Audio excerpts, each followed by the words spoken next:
Okay, folks, we're going to call this an emergency video. One of my subscribers, young man who's gotten really enthusiastic, and he's just, God bless him, he's got some good, strong intuition toward this herbal remedy stuff, and he's out foraging, and he's had an encounter with what I believe and sounds to be a water moccasin, cottonmouth. And growing up on a farm, we have those all around here and next to our rivers and streams here. And I was always one that went out in the creeks and stuff, and there was one day, whew, I got chills thinking about it. I was in the creek, and there were three hidden up under a bank and dropped down and came after me. I was a small child.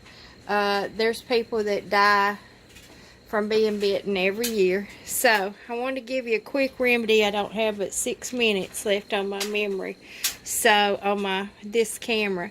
So I'm going to show you real quick. These are charcoal caps. These are what you need to always keep on hand for any kind of envenomation. Also for any overdoses. This is very important, especially if you have children. You can take the charcoal caps internally.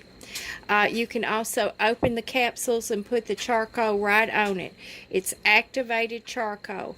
Google that. See how it was developed and see how miraculous this is. This is what I treat brown recluse bites with. Okay, the other thing, the natural thing that I use and I save people's lives with the brown recluse bites in particular.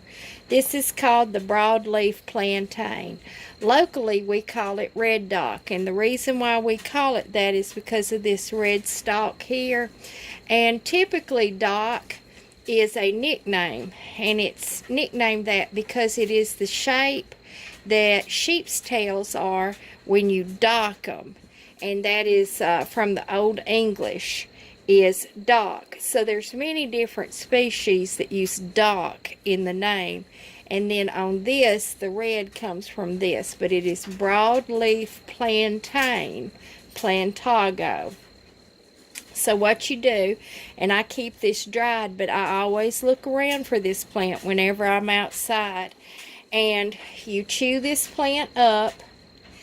You get it real, and you can bruise it up if you don't want to chew it, but you put it right on the bite. You can bind it with something, and what it will do is it will draw out the venom, and then it will crystallize on the wound and keep bacteria from penetrating.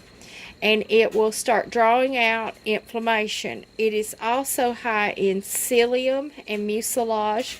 So ingesting this then will also help to eliminate any poisons in the system.